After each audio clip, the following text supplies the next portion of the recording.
হ্যাঁ, প্রিয় শিক্ষার্থী, আমি এখন হিসাব বিজ্ঞান দ্বিতীয় পত্রের দ্বিতীয় অধ্যায় অংশীদারি ব্যবসায়ের হিসাব নিয়ে আলোচনা করব। এখন সিকিউ এবং এমসিকিউ দুইটা বিষয়ে আমি আলোচনা করব। তা আমাদের সিকিউটা প্রয়োগ লেভেলের, কিন্তু এমসিকিউটা জ্ঞান, অনুধাবন, প্রয়োগ এবং উচ্চতর দক্ষতা সব ক্ষেত্রেই। তো সব ক্ষেত্রে আমাদের শিক্ষার্থীদের মাধ্যমে, হিসাব বিজ্ঞানের শিক্ষার্থীদের দেখা যায় যে প্রয়োগের প্রশ্নগুলোর প্রতি বেশি জোর দেয়, কিন্তু এমসিকিউতে যে তাদের যথেষ্ট জ্ঞান এবং প্রয়োগ এবং উচ্চতর দক্ষতা দরকার সেই বিষয়ে তারা একটু অনীহা প্রকাশ করে, কারণ সঠিক তথ্যটা তারা জানার জন্য প্রস্তুত থাকে না, অর্থাৎ থিওরিটা তারা বেশি পড়তে চায় না। কিন্তু এটা তোমাদের মাথায় রাখতে হবে যে মূল বিষয়ের জ্ঞান থাকলেই প্রয়োগ লেভেলের অঙ্কগুলো তোমরা ভালো করে করতে পারবে। তো যাই হোক, অংশীদারি কারবার কাকে বলে সেই সংজ্ঞাটা, আমাদের এই সংজ্ঞার ভিতরে কিন্তু অনেক তথ্য লুকায়িত আছে জ্ঞানের। বাংলাদেশে বলবৎযোগ্য ভারতীয় অংশীদারি আইন 1932 অনুসারে কতিপয় ব্যক্তি চুক্তিবদ্ধ হয়ে সর্বনিম্ন 2 জন, সর্বোচ্চ 20 জন এবং ব্যাংকিং ব্যবসায়ে 10 জন মিলে বৈধ কারবার প্রতিষ্ঠান প্রতিষ্ঠিত করলে তাকে অংশীদারি কারবার বলে। অর্থাৎ চুক্তি অংশীদারি কারবারের ভিত্তি। এখন আমাদের আরও কিছু জিনিস জ্ঞান মাথায় রাখতে হয় যে চুক্তির অবর্তমানে করণীয় অনেক কিছু থাকে। যেমন চুক্তিতে যদি কিছু বলা নাও থাকে, কোনো অংশীদার যদি কারবারে ঋণ প্রদান করে তাকে 6% ঋণের সুদ বলতে হয়।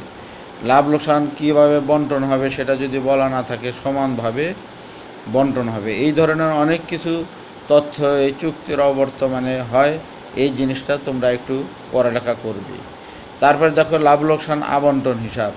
এই হিসাবটা কি? অর্থাৎ অংশীদারদের যে লাভ সেটা বন্টন করার যে প্রক্রিয়া, সেই হিসাবটাকেই লাভ লোকসান আবন্টন হিসাব বলা হয়।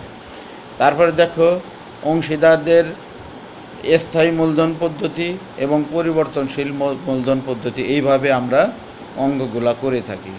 এখন আমি কিভাবে কি তথ্য দেওয়া থাকলে আমি বুঝবো যে এই কারবার প্রতিষ্ঠানটা স্থায়ী মূলধন পদ্ধতি আর এই কারবার প্রতিষ্ঠানটা পরিবর্তনশীল মূলধন পদ্ধতি?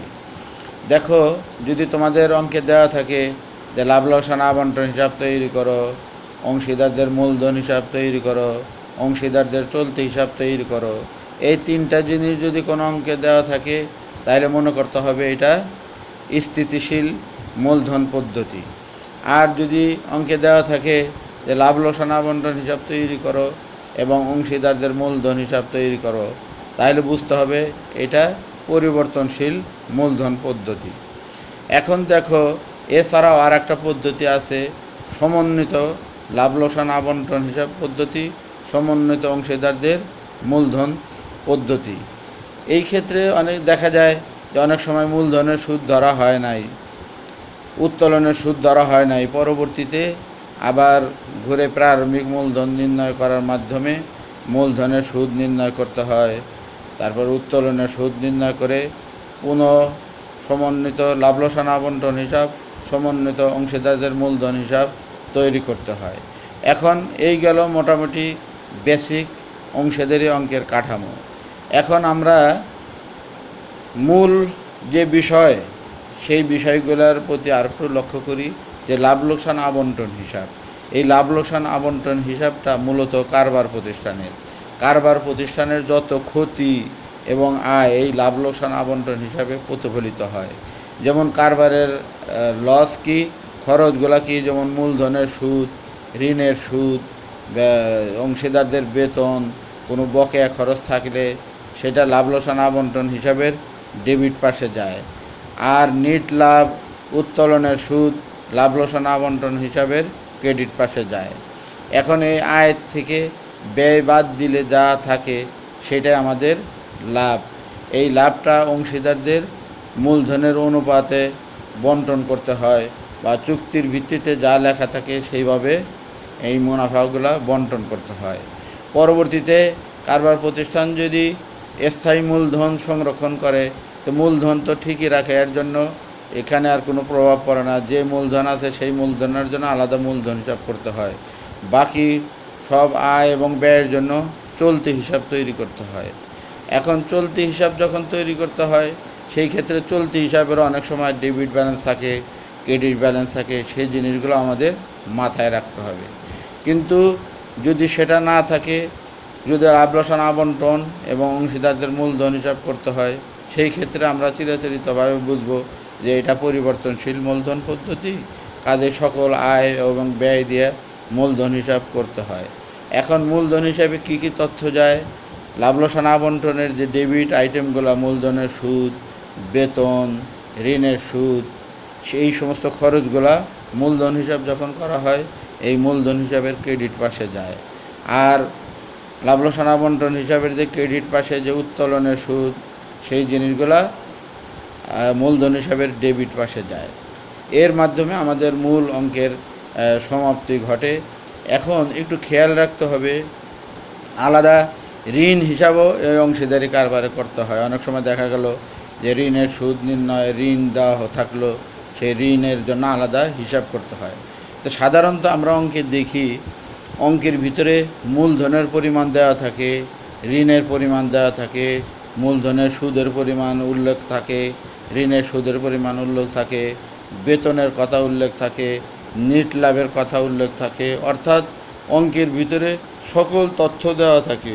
সেই তথ্যের আলোকে আমাদের লাভ লোকসান আবন্টন হিসাব এবং অংশীদারদের মূলধন হিসাব করতে হয়।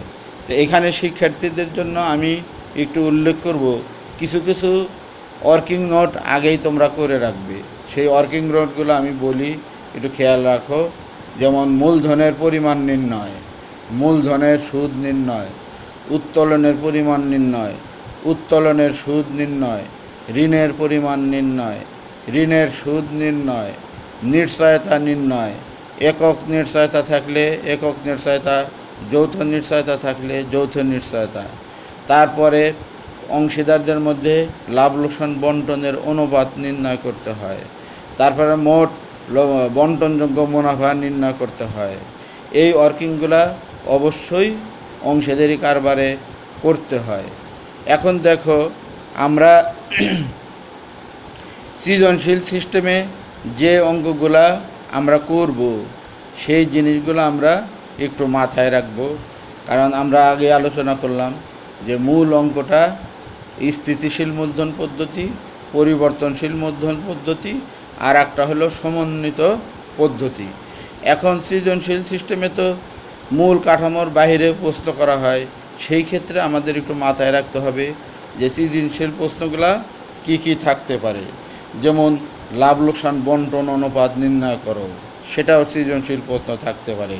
মূলধন এবং উত্তোলনের পরিমাণ নির্ণয় করো, অংশীদারদের লাভের পরিমাণ নির্ণয় করো, কারবারের নিকট কোন অংশীদার কত টাকা পাবে তা নির্ণয় করো, অংশীদারদের বেতনের পরিমাণ নির্ণয় করো, অংশীদারদের মূলধনের সুদ নির্ণয় করো, বৎসরান্তে অংশীদারদের মূলধনের পরিমাণ কত তা নির্ণয় করো, ঋণ হিসাব তৈরি করো, নেট লাভের পরিমাণ নির্ণয় করো বা ক্ষতির পরিমাণ নির্ণয় করো, বন্টনযোগ্য মুনাফার পরিমাণ নির্ণয় করো, অংশীদারদের চলতি হিসাব তৈরি করো, তারপর কমিশনের পরিমাণ নির্ণয় করো, প্রারম্ভিক মূলধনের পরিমাণ নির্ণয় করো, তারপরে নিশ্চয়তার পরিমাণ নির্ণয় করো, তারপরে সমন্বয় জাবেদা তৈরি করো, সমন্বিত মূলধন হিসাবের পরিমাণ নির্ণয় করো। এখন আমরা সিকিউতে সাধারণত প্রয়োগ লেভেলের প্রশ্ন করি। প্রয়োগ লেভেলে আমাদের থাকে সাধারণ প্রয়োগ, মধ্যম প্রয়োগ এবং কঠিন প্রয়োগ। কিন্তু এমসিকিউতে কিন্তু জ্ঞান, অনুধাবন, প্রয়োগ, উচ্চতর দক্ষতা সব প্রশ্নই এখানে কিন্তু থাকে।